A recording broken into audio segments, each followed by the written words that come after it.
Habari za wakati mpendwa mtazamaji wa Nipe News TV popote pale unapotutizama, matumaini yangu makuu ni kwamba uko mweri wa afya. Asante kwa kujiunga nasi, muda umewajia ili kuwaleteni matukio yetu katika lugha ya Kiswahili. Jina langu ni Andrea Mlema, mtazamaji wa Nipe News TV. Leo mtazamaji wa Nipe News TV, moja kwa moja matukio yetu yataanzia katika mji wa Lubumbashi ambako vurugu kali za shuhudiwa mjini Lubumbashi, na hiyo ni baada ya waandamanaji kuiomba serikali imwachie huru Ngoi Mulunda aliyefungwa kwa tuma za kuleta chuki ya ukabila mkoani Haut-Katanga. Tuwa batatua Shibote, Mulunda, Shibote tunda kuyaza prison ya Kasapa. Vous voyez? Ils m'ont mis, je sais pas moi quel produit à la bouche. Je connais les policiers. Il m'a aspergé encore un autre produit. Bon, moi je connais pas. S'ils ont empoisonné, je suis d'accord de mourir pour mon pays, pour la paix, pour la démocratie. Si c'était dans d'autres provinces, on allait laisser les gens marcher. Comme nous, ici au Katanga, je ne sais pas comment on nous considère. Nous allons faire arriver notre mémo jusqu'au chez le gouverneur. C'est ça la mission principale. Moi j'accepte de mourir. Tout ce qui peut m'arriver, eh bien, vous allez rester vous occuper de ma famille. Oui, merci.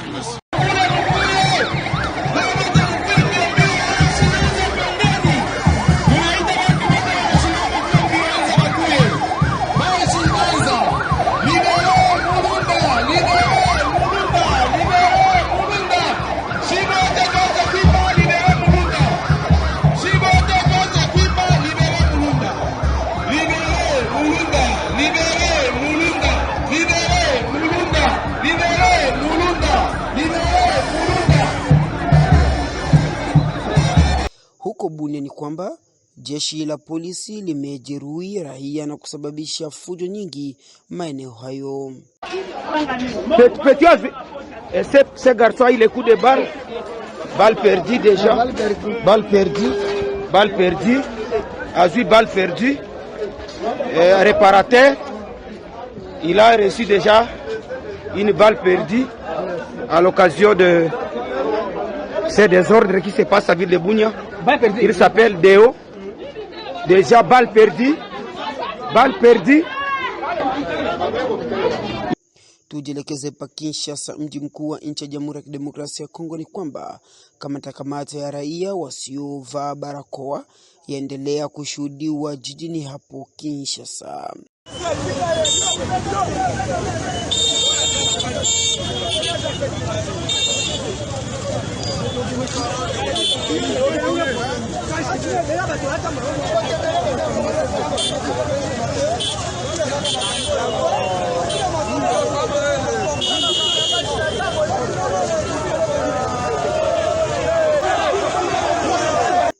Huko Ijwi, jimboni Kivu ya Kusini, ni kwamba licha ya wakimbizi walioikimbia Rwanda kwa sababu ya kulazimishwa kudungwa chanjo ya corona, bado baadhi ya wakimbizi hao wanajificha ndani ya mji huo. Bonjour. Madame, on a été avec vous hier la nuit. Oui. Aujourd'hui, on est encore avec vous. Oui. Et maintenant, vous êtes en train de partir. Quelle est votre impression? Nous avons peur parce que nous ne savons pas où nous allons. Parce qu'on vient de nous dire, allons partir. Prenez vos biens et puis nous allons vous conduire. Mais nous ne savons pas où nous allons. Et puis nous avons peur qu'on peut nous faire retourner au Rwanda alors que c'est le Rwanda que nous avons quitté à cause de ce qui se passe là-bas. Et vous avez peur de quoi au Rwanda précisément?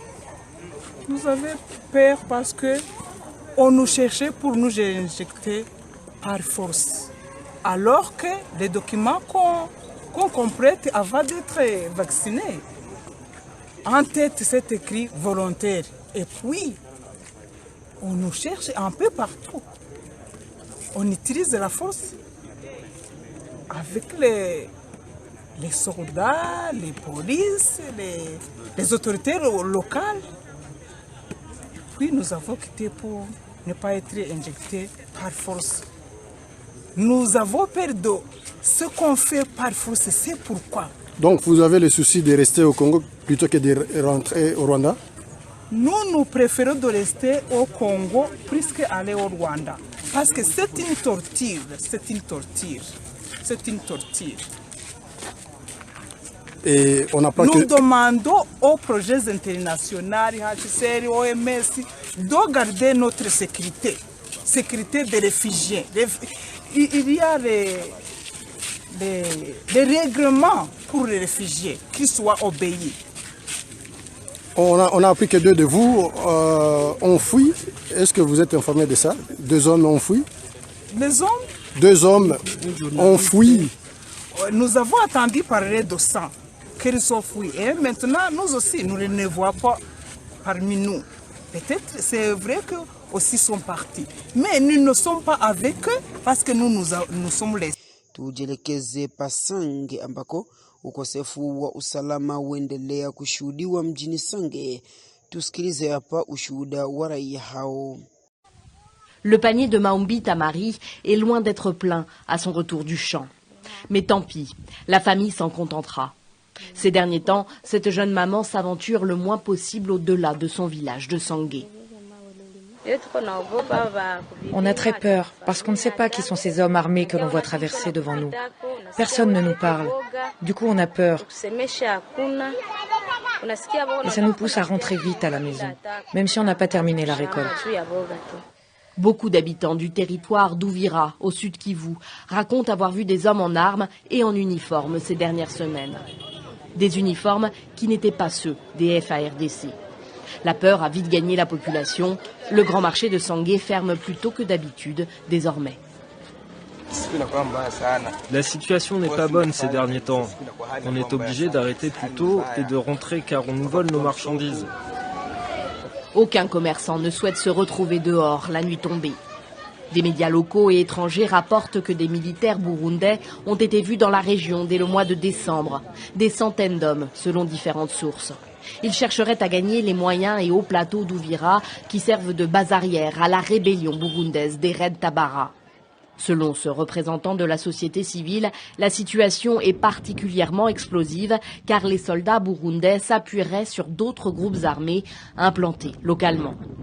Ils sont sur notre sol, en coalition avec les éléments qui perturbent la paix de la plaine de la Ruzizi et du territoire d'Ouvira en général. Ils sont en relation avec les Twirwaneho. Ils sont en relation avec les Maïmaï Kijangala, ces hommes qui ont perturbé la paix de la population, qui font incendier tous nos villages. Et voilà, une armée régulière burundaise entre sur notre sol sans aucune convention. Et voilà, toute la population est dans une grande peur. On ne sait pas qu'est-ce qui se passe. L'armée congolaise s'en tient à appeler au calme et assure enquêter sur ces allégations. Je ne peux pas confirmer que ce sont des militaires burundais. Mais tout ce que nous pouvons dire pour le moment, ce sont des groupes armés venant de différents pays étrangers qui sont en train de traverser clandestinement les frontières congolaises. Pashabunda ni kwamba onyo ya usalama yaendelea kutolewa kwa raia wa tarafa ya Shabunda, na hiyo ni kwa sababu ya kujaa kwenye uwanja wa ndege wakati wa ndege kudema kwenye uwanja wa mji huo. Fallait na siffler pour arrêter un mouvement ya bateau. Parce que piste wana izana katikati ya mboka. Fallait na siffler pour na bloquer ngo banzelo nyoso. Na bila shaka mpendwa mtazamaji wa Nipe News TV, hivi sasa tujielekeze pa Uvira ambako mapambano makali yameweza kuripotiwa katika milima inayoinukia jiji la Uvira. Mapambano hayo ilikuwa kati ya jeshi la taifa FARDC na kundi la Maimai waliojaribu kuvamia ngome za jeshi la taifa FARDC. Wakati wa mapambano hayo watu takriban 5 wamefariki dunia huku wengine wakijeruhiwa vikali wakiwemo askari jeshi wa taifa FARDC. Tazama hapa namna gani hali ilivyokuwa katika jiji la Uvira.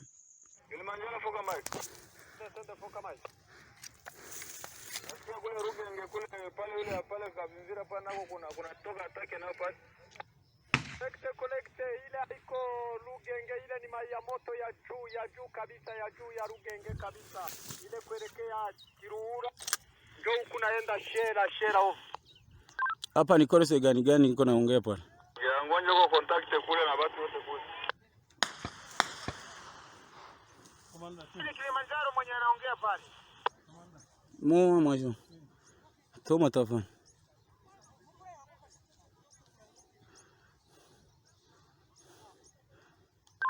Kilimanjaro habari ni Zire TV. Uko sehemu gani? Mimi niko sehemu ya mlima ya juu ya Major token. Sindeska ngana zali bagarde kora komanda secteur ndeska ngape na zali yulu ya mulongo hapa. Huku yulu ya kaya ya bakomando njo kwa njugu iko napigiliwa. Sinja kwa niko. Niko yulu sasa ya kwenu kidogo. Sawa na kusoma. Ni staff ya komanda secteur ndio niko hapa.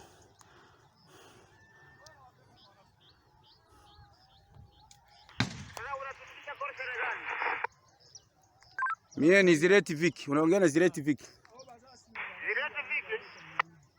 Roja, garde corps commandant chef wa rapprocher commandant secteur ndio tunafanyia huku yulu ya mulongo huku. Roja, hizi sekiro arifa. Commandant siko quartier general huko. Uko wapi? Uko msantre? Niko msantre hapa, niko kwa maiki, niko standby hapa. Na kusoma. Uko naongea na Zire TV ni rama kwa fahamu. Uchaji machombo, unasikia nishaishiwa uchaji machombo pale. Roja tulisha kalanga, yangu iko plembo ni mainterference. Na kusoma, mfuatilie tuko na mwenyewe huku, batu yote wakuwa sera biriki pale. Niko hapa sera biriki. Na huyo process unaongea na kilo arifa ni posti yangu yenyewe iko pale ngambo ya Kakungwa Yuru Diru Gongo hova. Na kusoma sawa, na kusoma over, na kusoma sawa. Raja.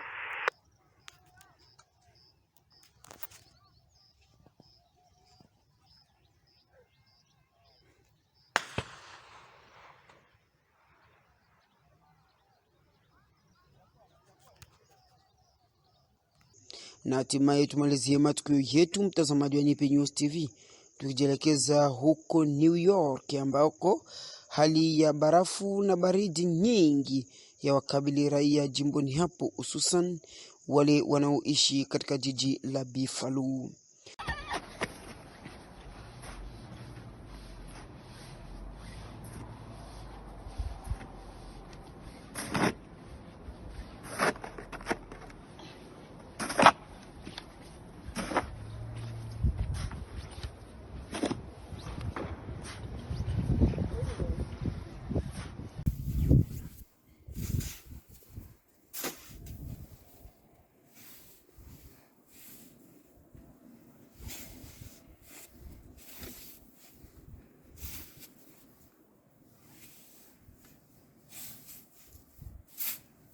Mtazamaji wa Nipe News TV, huo utakuwa mwisho wa matukio yetu ambayo tumekuandalia siku ya leo.